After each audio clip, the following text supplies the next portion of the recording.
नमामि अमित ज्ञान रूपम कृपालम अगम बोध दाता सुबुद्धि निधि विशालम क्षमाशील यति धीर गंभीर ज्ञानम रमकील दृढ़ धीर समधीर ध्यानम जगत त्राणकारी अघारी उदारम भगत प्राण रूपम दया गुण्य पारम नमो सद्गुरु ज्ञान दाता सुस्वामी नमामि नमामि नमामि नमामि। श्री सद्गुरु महाराज की जय। परमाराध्य सद्गुरु महाराज गुरुदेव महर्षि संत सेवी परमानंद जी महाराज बरारी घाट के विशेष सत्संग प्रेमी महानुभाव माता एवं बहनों, आज का जो आयोजन है यह श्रीमान गौरव मंडल के द्वारा उनके सुपुत्र आरव कुमार जी के जन्मदिन का सत्संग है। बड़ा ही अच्छा कार्यक्रम है और बच्चों को संस्कारित करने का ये एक बड़ा माध्यम है, जरिया है। सत्संग के माध्यम से हम बच्चों को एक अच्छा संस्कार देते हैं, अच्छा संयोग देते हैं, अच्छे संग का एक संयोग होता है। सत्संग के माध्यम से हम लोग बर्थडे मनाते हैं, जन्मदिन जिसे कहते हैं, वह विविध रूपों से, विविध तरहों से, विविध तरीकों से मनाते हैं। लोग केक काटते हैं, बहुत परिजनों को बुलाते हैं, खुशी में मिठाइयाँ भी बांटते हैं, यथासंभव भोजन भी कराते हैं, बहुत सारा खर्च भी कर देते हैं। जिसके पास जितना धन होता है, धन के साथ जिनके पास जितनी उदारता होती है, उसी हिसाब से वो जन्मदिन पर खर्च किया करते हैं। धन हो, दिल उदार न हो, उस व्यक्ति से कोई सदुपयोग नहीं हो सकता है, धन का विशेष उपयोग नहीं हो सकता है। धन हो, उदारता उनके अंदर में हो, तब वो विशेष काम कर सकते हैं। कंजूस आदमी कोई काम नहीं करता है। तो खर्च भी होता है इसमें। जो हमारे गौरव बाबू ने यह आयोजन किया, उनकी धर्मपत्नी ने किया,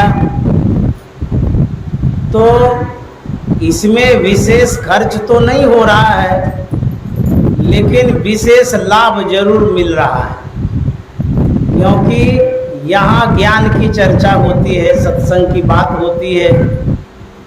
हम लोग जो सुनते हैं उससे बोध होता है, ज्ञान होता है, समझदारी होती है, संतवाणी की अच्छी सीख मिलती है।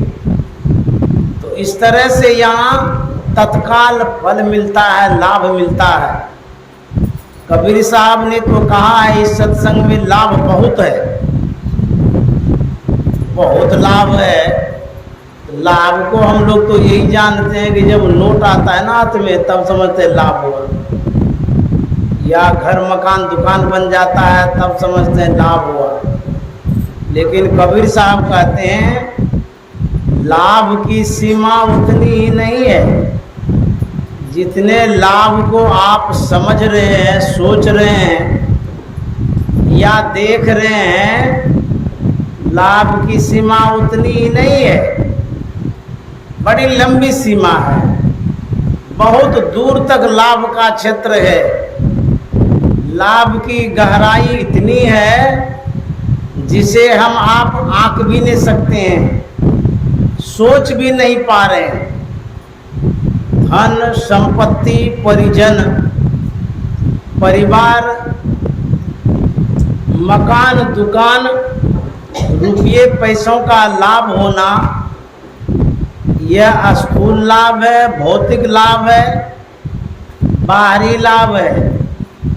इस लाभ से आपको शरीर का सुख मिलेगा, संसार का सुख मिलेगा, भौतिक सुख मिलेगा। संत महात्मा कहते हैं यदि आप सत्संग करेंगे, सत्संग के माध्यम से आपको दोनों लाभ मिलेगा, भौतिक सुख भी, आध्यात्मिक सुख भी, लौकिक सुख भी, अलौकिक सुख भी।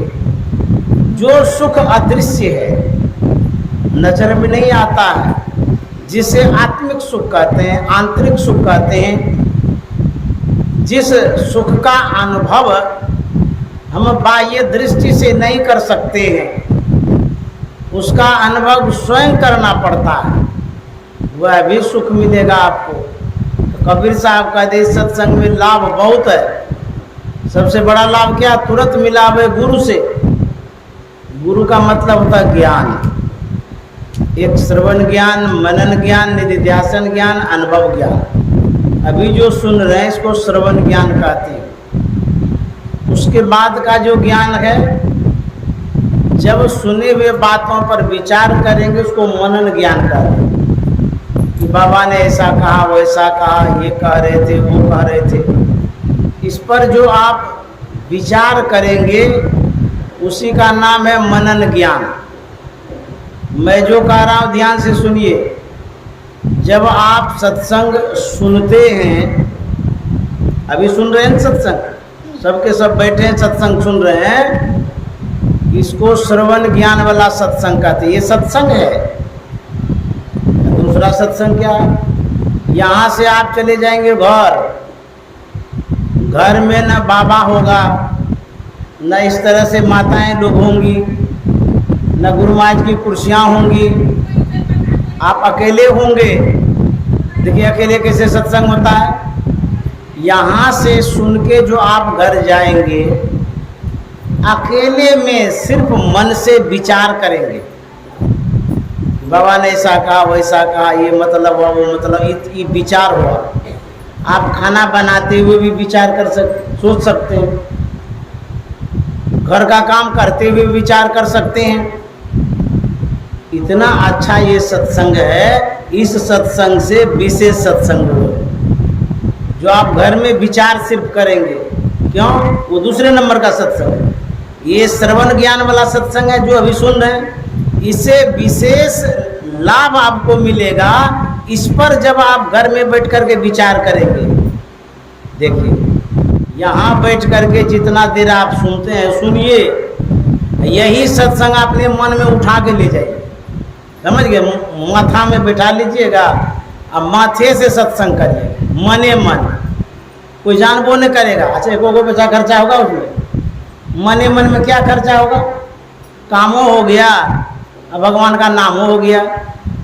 तो जो दूसरे नंबर का सत्संग है, मनन वाला, विचार करने वाला, ये पहले नंबर सत्संग से भी विशेष हो गया। अब फ्री में हो गया, कोई खर्चा भी नहीं हुआ। लेकिन अभी जो सत्संग आप कर रहे हैं, मैं बोल रहा हूँ, आप लोग सुन रहे हैं, उसमें एक ही व्यक्ति को लाभ नहीं मिलता है, बल्कि जितने यहाँ सुन रहे हैं सबको लाभ मिलता है। इसमें ढेर आदमी को लाभ मिलता है। अब मने मन जो आप करिएगा सिर्फ आप ही को लाभ मिलेगा। लेकिन वो विशेष सत्संग है, श्रवण ज्ञान, मनन ज्ञान। उसके बाद है निधिध्यासन ज्ञान। निधिध्यासन का मतलब होता है सुने हुए बातों पर अमल करना, विचार करना, चलना। जैसे सोचते सोचते मन में होगा ना कि बाबा कह रहे थे स्तुति विनती करने के लिए, तो समय तो हो गया, अब कर लेते हैं। बाबा कहते हैं तो बात मानना चाहिए साधु महात्मा का। गुरु महाराज की भी आज्ञा है तो आप स्तुति विनती भी करेंगे। फिर भी मन में होगा कि काल से बचने के लिए ध्यान करना चाहिए, थोड़ा सा बैठ लेते हैं, ध्यान कर लेते हैं। इसको निधिध्यासन कहते हैं, अभ्यास करना, अमल में लाना, उसको निधिध्यासन कहते हैं। ये तीसरा नंबर का ज्ञान है। समझ गए? आप जो अभ्यास करेंगे, अमल में लाएंगे कोई भी बात साधु महात्मा का, ये तीसरे नंबर का ज्ञान है।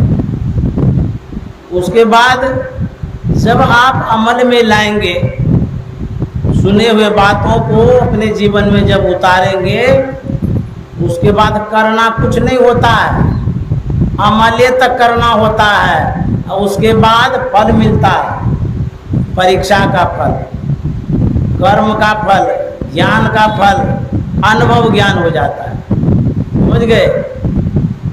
गेहूं के विषय में सुने, आटा पिसाए, गुलिया बनाए, बेले, उसको तवा पर दिए, पकाए, मुंह में डाले, चबाने लगे, उसके बाद जैसे पेट में चला गया, उसके बाद कुछ नहीं करना है उसको, तो फल क्या मिलता है? अनुभव हो जाता है। अरे कितना बढ़िया लगा, खा करके पेट भर गया। इसी को कहता अनुभव ज्ञान। अनुभव ज्ञान में कुछ करना नहीं है। श्रवण करना है, मनन करना है, निधिध्यासन करना है, तीनों तो करना है, चौथा तो अपने हो जाएगा। समझे? इस तरह से ये ज्ञान है। तो कबीर साहब कहता है इस सत्संग में लाभ बहुत है, तुरंत मिलावे गुरु से, गुरु मन ज्ञान से। तो ज्ञान से भेंट हो जाएगी तुरंत, आपको तत्काल फल मिलेगा, ज्ञान की प्राप्ति होगी। यही एक लाभ है। इसी को विशेष लाभ कहता है। खाली रुपया पैसा ही लाभ नहीं होता है। आपके पास रुपया नहीं है, आप गए बाजार, वहाँ पर आपको कोई सामान लेना है, मान लिया कुछ पैसा घट गया, दुकानदार का कहता पैसा दे दीजिए। आप अपने बुद्धि विवेक से उनको सुनाते हैं, समझाते हैं, सिखाते हैं, बताते हैं, वो आपकी बुद्धि विवेक से प्रभावित हो जाता है। तो अच्छा कोई बात नहीं है, दूसरे दिन दे दीजिएगा। ज्ञान से काम हुआ कि नहीं हुआ? खाली रुपये से काम होता है, बल्कि ज्ञान से विशेष काम होता है। आप फसल उपजाते हैं कहाँ? खेत में। गेहूँ बोते हैं खेत में तो गेहूँ मिलता है, मकई बोते हैं खेत में तो मकई मिलता है, मटर बोते हैं खेत में तो मटर मिलता है, चना बोते हैं खेत में तो चना मिलता है, चिकना बोते हैं खेत में तो चिकना मिलता है।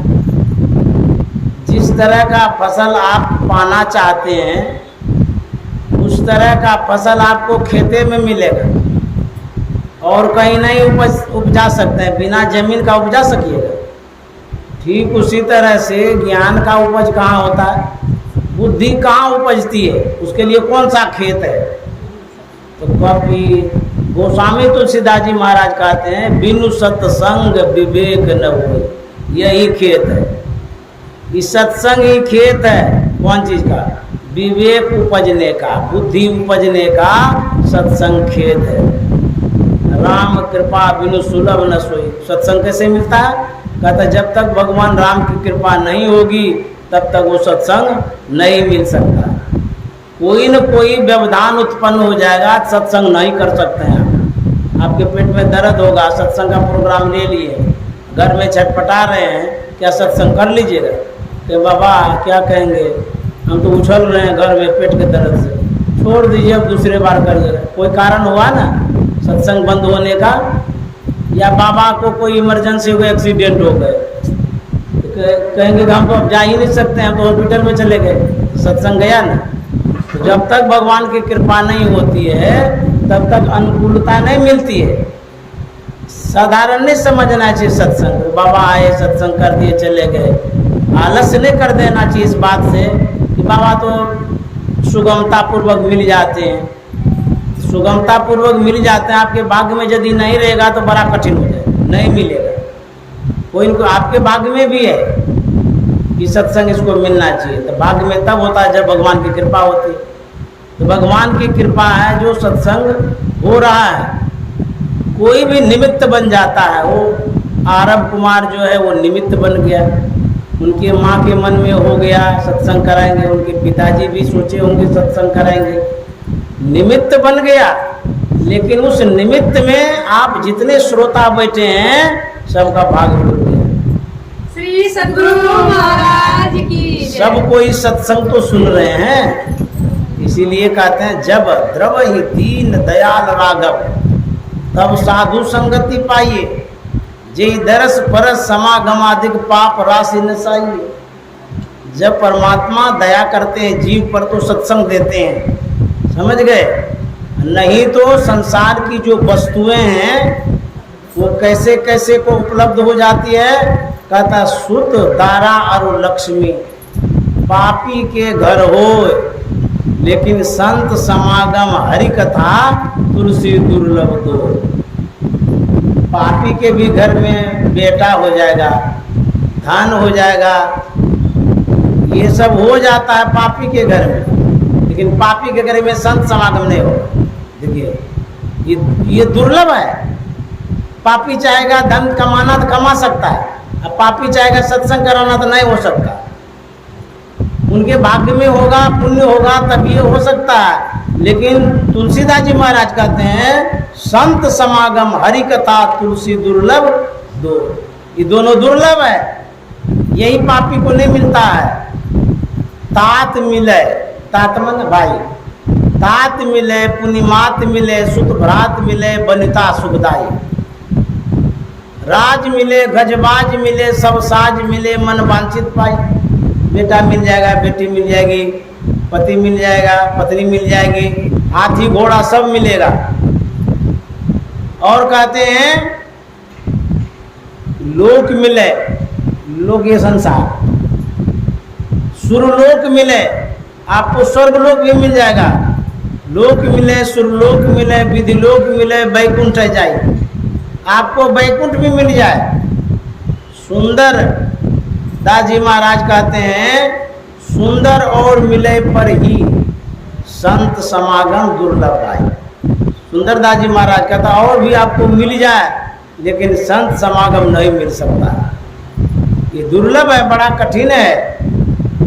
इसलिए भगवान शंकर ने कहा था गिरजा संत समागम समन लाभ कछुआन, बिनु हरि कृपा न पावई गावई वेद पुराण। हे गिरजा संत समागम के समान दुनिया में कोई लाभ नहीं है। और क्या भगवान शंकर ने कहा सुनहु उमा ते लोग अभागी, हरि तजी होय विषय अनुरागी।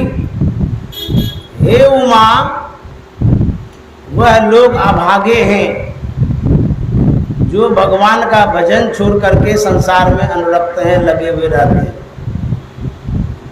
इसीलिए संत महात्मा कहते हैं कि सत्संग से लागी रहो रे भाई, तेरी बिगड़ी बात बन जाई। सत्संग से लगे रहेंगे, जो बिगड़ा हुआ है वो भी बन जाएगा। एक गरीब दंपत्ति की कहानी है। गरीबी इतनी थी, पेट भात चलना मुश्किल हो गया था। पत्नी ने पति से कहा कुछ पैसा कमा करके लाइए तब तो घर चलेगा, खाने तक का कुछ नहीं है, कुछ कमाने के लिए जाइए। पत्नी की बात मान करके वह कमाने के ख्याल से कहीं जाता है। गया तो जरूर, लेकिन कोई काम नहीं मिला। निराश होकर के घर लौट रहा था। जिस रास्ते होकर के लौट रहा था, एक मरा हुआ सांप दिखा। अब जिस व्यक्ति को सफलता नहीं मिलती है या इच्छा की पूर्ति जब नहीं होती तो क्रोध उत्पन्न हो जाता है, गुस्सा स्वाभाविक होता है। हम गए थे काम करने के लिए, हमको तो काम ही नहीं मिला। अब पत्नी को क्या मुंह दिखाएंगे, कहेगी कि क्या कमा के लाए, तो क्या हम कहेंगे, बेइज्जती भी होगी हमारी, ताना बाना वो मारेगी हमको। गुस्सा में था। सांप जो सामने में मिला घर के आसपास में ही था, एक डंडे में सांप को उठाया, मरा हुआ था। उसके बाद उठा करके आया घर के पास, घर के छप्पर पर फेंक दिया। पत्नी आते ही पूछती है कुछ कमा के लाए? उन्होंने कहा हाँ लाया हूँ। तो बोले क्या लाए हैं कमा कर? बोले वो छप्पर पर लाए हैं, देखो। तो छप्पर पर लाए हैं कमा करिए। ऐसी कौन सी कमाई है जो कि छप्पर पर रखा जाता है? लोग रुपया पैसा तो पॉकेट में रखता है, आप छप्पर पर क्या रख दिए? बोले देख लो। वो महिला जब निहारती है छप्पर को तो बड़ा सांप मरा हुआ दिखा। बोले आप हमसे मजाक करते हैं? ये आपने क्या किया? ये तो सांप ले आए हैं। बोले कि हमको कुछ नहीं मिला, यही ले आए। खिन्न हो गई पत्नी। घर में दोनों पति पत्नी आपस में बात करने लगे, अरे आप ठीक से प्रयास करते तो जरूर कमाई होती, आपने प्रयास नहीं किया, आपको गुस्सा हुआ, सांपे मरा हुआ ले आए। दोनों दंपति बात कर रहे थे। अब देखिए सत्संग से क्या होता है वही मैं कहानी कहने जा रही है। भूमिका है, भूमिका नहीं बांधेंगे तो समझाएंगे कैसे? समझाने का सब तरीका है। तो वो दोनों दंपति घर के बीच में अंदर में बात कर रहे थे। राज्य में जो रानी थी वो स्नान करने के लिए गई थी हंसली खोल करके। तो बाथरूम के बाहर में हंसली रख दी थी, वो बाथरूम में चली गई थी। वो जो चिल्ल था उसको लगा कि कोई मछली उछली है, उस हंसली को लेकर के भागा और उसी गरीब आदमी के गाछ पर बैठ गया। वहाँ बैठ करके वो हंसली को वो खाना चाह रहा था। तो नज़र जो नीचे किया वो सांप दिखाई दिया। तो जैसे सांप दिखाई दिया तो सांप भी खाता था। हंसली को छोड़ करके सांप पकड़ने के लिए गया। बड़ा वजनदार था वो हंसली, गहना। जोर से जो गिरा, फूस का घर था ना, उसके छप्पर को फाड़ देता है हंसली। फाड़ करके उन दोनों दंपति के आगे में गिर जाता है।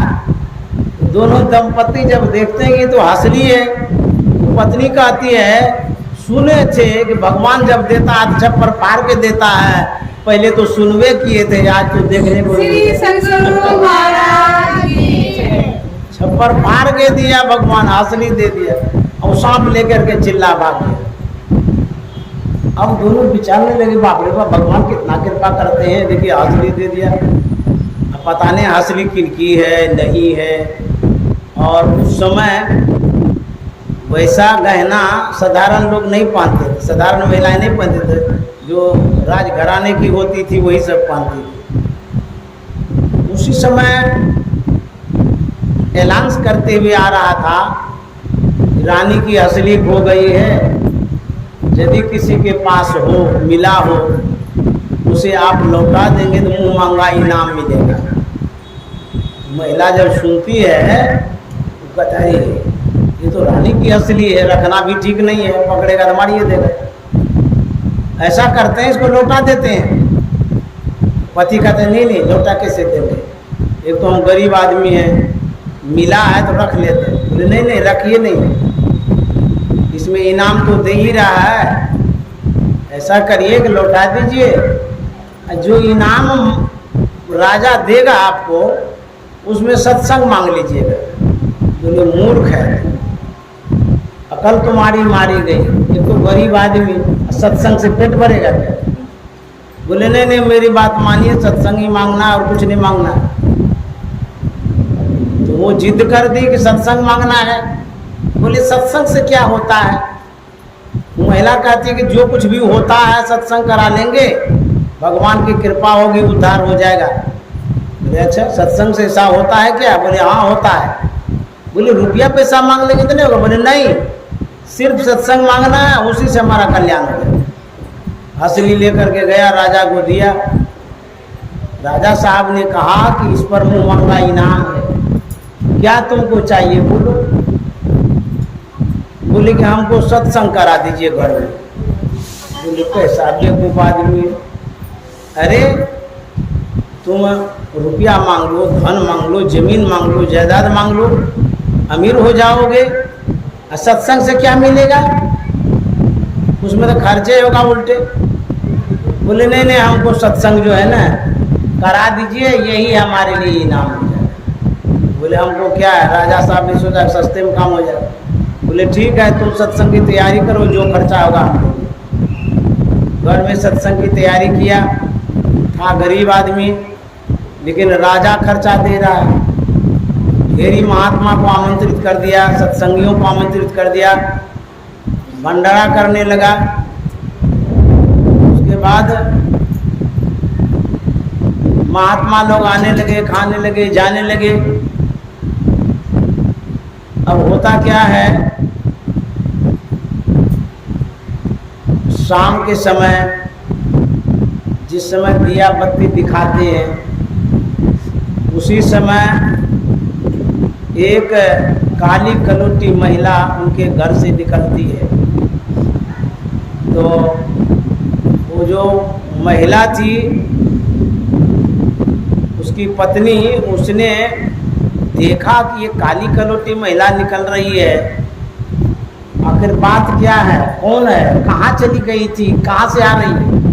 पूछती है कि आप कौन हैं, कहाँ से आ रहे हैं। बोले कि मैं दरिद्री हूँ। बोले कहाँ थे। बोले तुम्हारे घर में। जा कहाँ रहे हैं। बोले कि मैं दूसरी जगह जा रहे हूँ, क्योंकि तुमने जो सत्संग कराया यहाँ मेरा वास नहीं है। श्री सद्गुरु महाराज की जय। वो निकल के चली गई।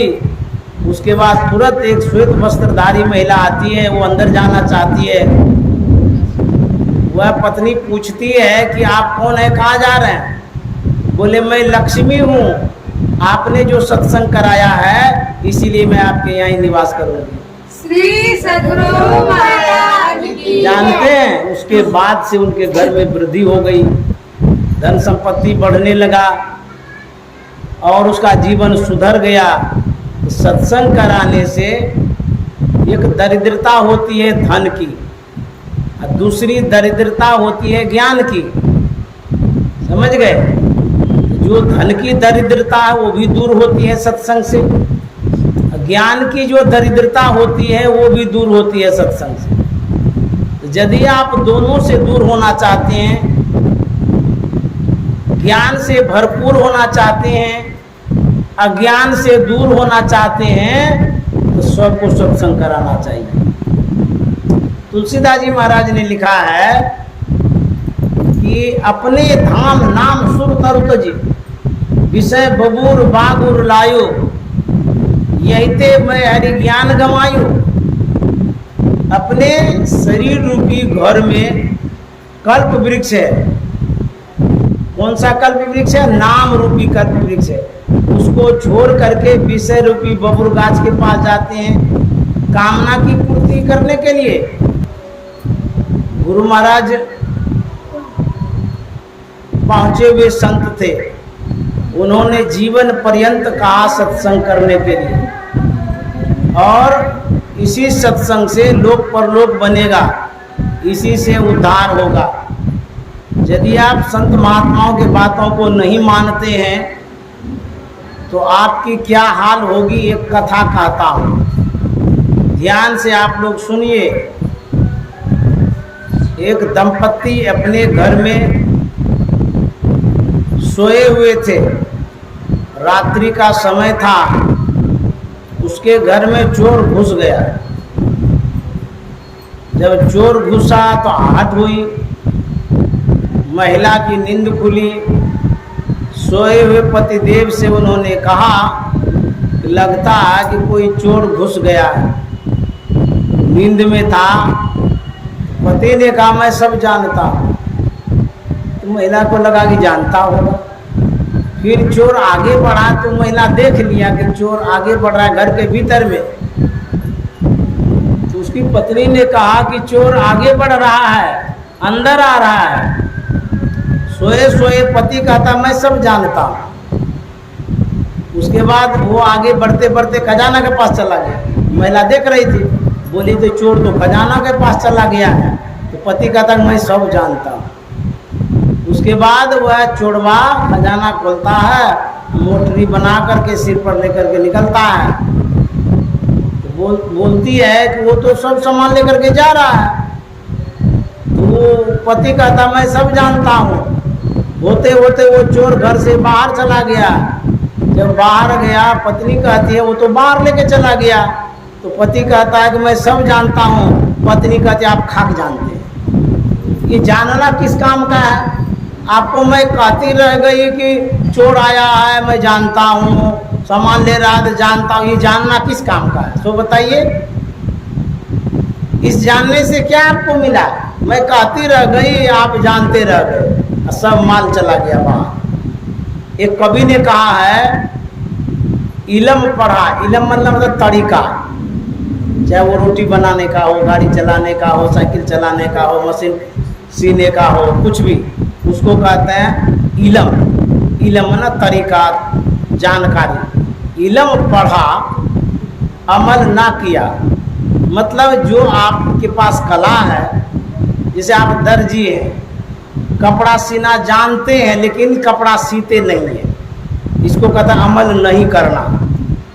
आप ड्राइवर हैं लेकिन गाड़ी कभी चले हुए नहीं करती हैं, इसको कहता अमल नहीं करना। इलम पढ़ा अमल ना किया, तो फिर कहते हैं अमल बिन इलम खाक है जी। किस काम का है? आपके पास कला है बोलने का, बोल भी नहीं करते हैं। आपके पास कला है चलने का, चल भी नहीं करते हैं। आपके पास कला है क्रिकेट खेलने का, खेल भी नहीं करते हैं। आप अच्छे सत्संगी हैं, समझदार सत्संगी हैं, नाम भी है और सत्संग का भी करे हुए नहीं करते हैं। ये कौन सत्संगी हो गया? दूसरे को कहते हैं कि हम सब कुछ जानते हैं, सब कुछ जानते हैं। वो जानना किस काम का? उसको कार्य रूप में परिणत भी करना चाहिए, उसी को कहते हैं अमल करना। इलम पढ़ा अमल ना किया, अमल बिन इलम खाक है जी। इलम पढ़ा अमल किया, उसका मैं मुस्ताक। जो कोई अमल में लाते हैं वही सबसे बड़ा आदमी।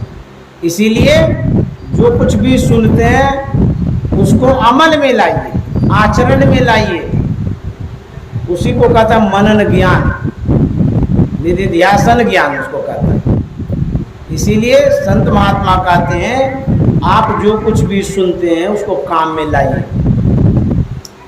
एक लड़का था, आम गाछ पर वह आम तोड़ रहा था। वह अपने धुन में तोड़ रहा था। जो रखवाली करने वाला था वो आम के बगीचे में घुसा, खड़खड़ की आवाज़ हो रही थी तो उधर गया, लगता है कोई चोर घुस गया है। जहाँ आवाज़ हो रही थी वहाँ तक गया, देखता ऊपर में एक लड़का है।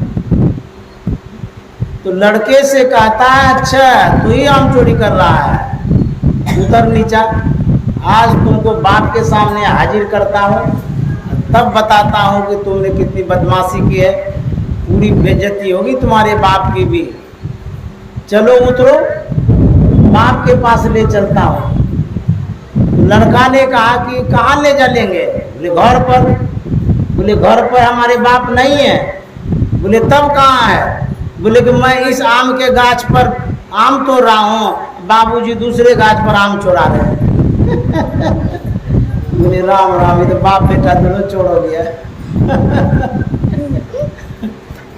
समझ गए? तो कहते हैं कि ये तो हास्यात्मक कथा थी, ऐसे ही कह दिए बीच में। तो गुरु महाराज कहते हैं जो सत्संग है यदि उसको ठीक ढंग से आप सुनेंगे, विचार करेंगे, उस पर जीवन में उतारेंगे तो आपको लाभ मिलेगा। इसलिए सत्संग की आवश्यकता है।